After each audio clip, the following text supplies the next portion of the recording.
The 7th of December, 1941. The Pacific Ocean is calm. Too calm, far north of Hawaii, 6 Japanese aircraft carriers slice through the dark water in silence. Engines rumble below their decks as hundreds of pilots prepare for one of the most devastating surprise attacks in military history. In just a few hours, Pearl Harbor will burn, battleships will explode, thousands of sailors will die, and America will be dragged into World War II at least. That's how history remembers it. But tonight, history changes, because anchored quietly inside Pearl Harbor is something impossible, a ship from the future. An American guided missile destroyer, and Arleigh Burke-class warship pulled straight out of the modern United States Navy and dropped into 1941, fully armed, fully operational, and crewed by sailors who understand exactly what this machine can do. The Japanese have never seen technology like this.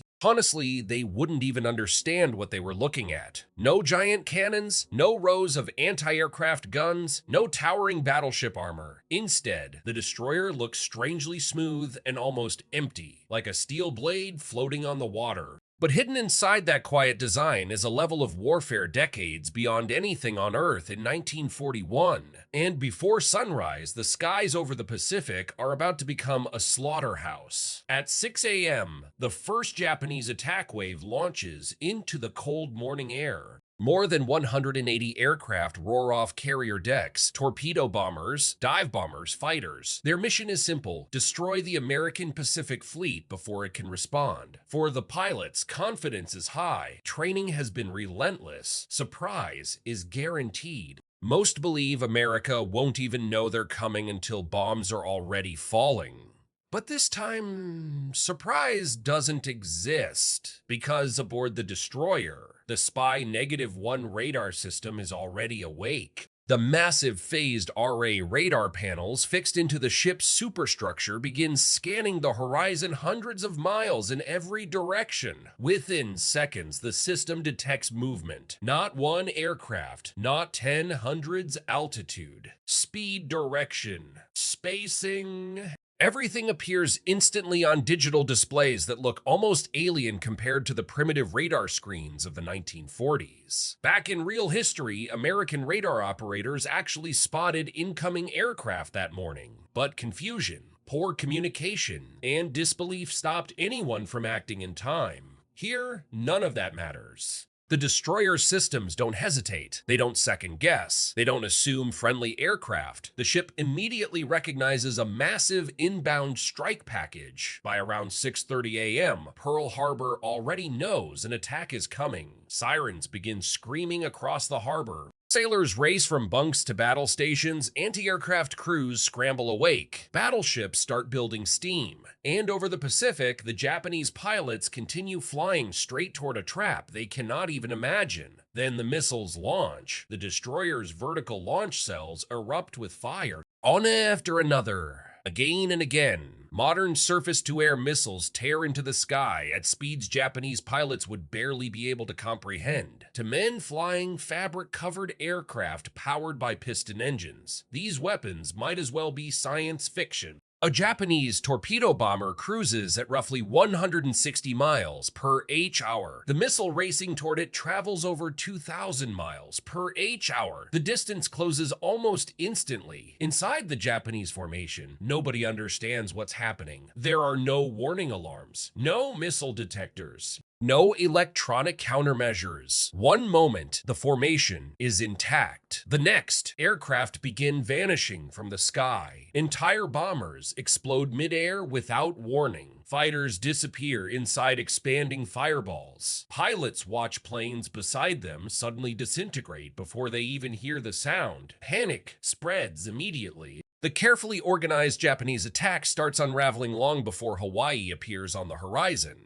And the worst part, they can't fight back. The missiles keep coming. The destroyer tracks dozens of aircraft simultaneously, guiding multiple interceptors through the air with terrifying precision. Every second, another Japanese plane disappears. Every minute, the attack force becomes weaker, more scattered, more confused. For the Japanese pilots, it would feel supernatural, like death itself was hunting them through the clouds. And then, they finally see Pearl Harbor. But instead of a sleeping fleet, they find an American base fully awake and waiting. Searchlights sweep the skies. Anti-aircraft guns are already firing. Ships are maneuvering. Smoke pours from stacks as engines roar to life. The attack that depended completely on surprise has lost its greatest weapon. Still, some Japanese aircraft survive long enough to press forward. The torpedo bombers descend toward the water. Historically, these planes were deadly because they attacked slow, stationary battleships trapped inside the harbor. But torpedo runs required perfect conditions. Pilots had to fly low and straight at a consistent speed. Too high, and the torpedo would skip across the water too low, and it could dive uselessly into the ocean floor. That made them horrifyingly vulnerable, and the modern destroyer was built to kill exactly this kind of target. The ship's 5-inch deck gun opens fire.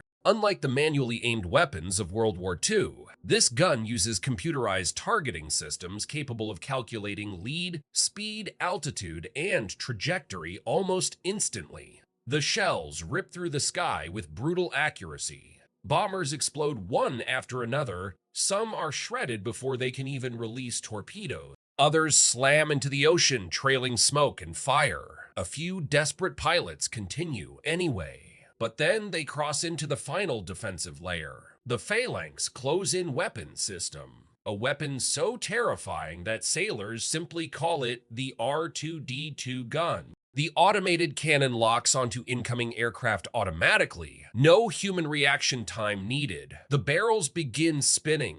Then the air itself seems to tear apart. Thousands of rounds per minute flood the sky. To a 1941 pilot, it would look impossible. A solid wall of bullets, aircraft vanish instantly upon entering its range. Wings ripped apart, engines shattered, cockpits obliterated, and the phalanx never gets tired, never panics, never misses for long. Within minutes, the skies above Pearl Harbor become littered with falling wreckage. Burning aircraft crash into the ocean. Parachutes drift downward through smoke. The attack force that once terrified the Pacific has been annihilated. And incredibly, Battleship Row still stands. The USS Arizona survives. The Oklahoma survives. The West Virginia survives. Instead of twisted metal and burning oil, Pearl Harbor remains operational. Damaged, perhaps shaken, absolutely, but alive. Out at sea, the Japanese carrier fleet receives scattered, panicked radio reports. The attack has failed. Planes are missing. Entire formations vanished before reaching target area. American defenses were somehow prepared in advance. Admiral Nagumo now faces a nightmare scenario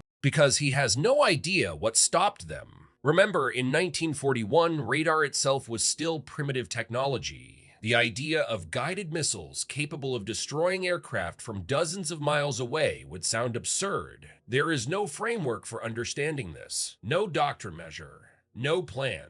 No plan. And somewhere beyond the horizon, that destroyer is still tracking the Japanese fleet. Now the question becomes terrifying for Japan. Can the modern ship strike back? Technically, yes. The destroyer carries missiles capable of hitting ships hundreds of miles away. But there's a problem. Modern naval warfare depends heavily on satellites, aircraft, and communication networks that simply do not exist in 1941. Without those systems, targeting becomes much harder. The destroyer knows roughly where the Japanese carriers are. But long-range missile strikes over open ocean are far more complicated without modern support systems, feeding constant updates. Still, 6 aircraft carriers traveling together create a massive radar signature, and even one successful hit could change history forever. Imagine a supersonic missile suddenly appearing over a Japanese carrier group in 1941. No radar warning, no interception capability, no understanding of what's even incoming.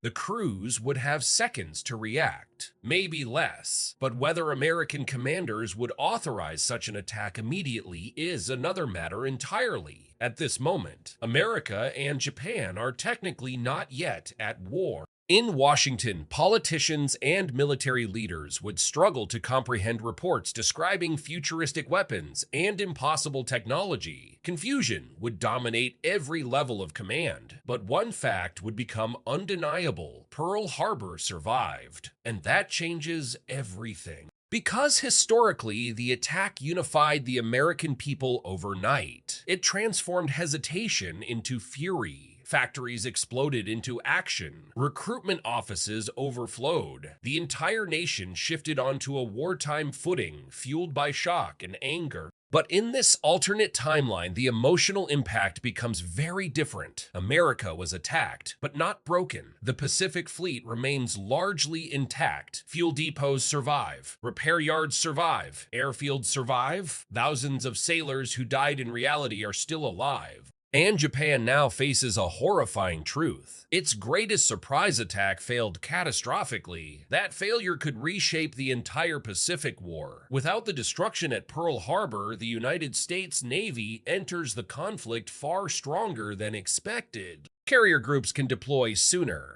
Counteroffensives begin earlier, logistics remain intact. The long, grinding recovery America faced after the 7th of December never truly happens, and psychologically, the balance changes too. Instead of proving Japanese dominance, Pearl Harbor becomes a disaster for Imperial Japan, a failed gamble, a mission that awakened an industrial giant without crippling it first. Historians often debate turning points in war, moments where history could have split into a different path. This would be one of the biggest, all because of one ship. One impossible machine dropped into the past. But maybe the most haunting part of this scenario isn't the missiles, or the radar, or the overwhelming firepower. It's the realization of how fragile history really is. Thousands of real people died that morning. Families shattered forever. Entire lives erased in minutes. And in this alternate version of history, many of them go home. They hug their children again. They grow old. They live lives history never allowed them to have. That's the strange weight of imagining scenarios like this. A single change can ripple outward across decades. One ship, one warning. One morning rewritten. And suddenly the entire world becomes something different. Because sometimes history doesn't turn on armies. Sometimes it turns on moments, tiny moments where fate could have gone another way. And on the 7th of December, 1941, in another timeline somewhere beyond our own, the sun still rises over Pearl Harbor, but the harbor never burned.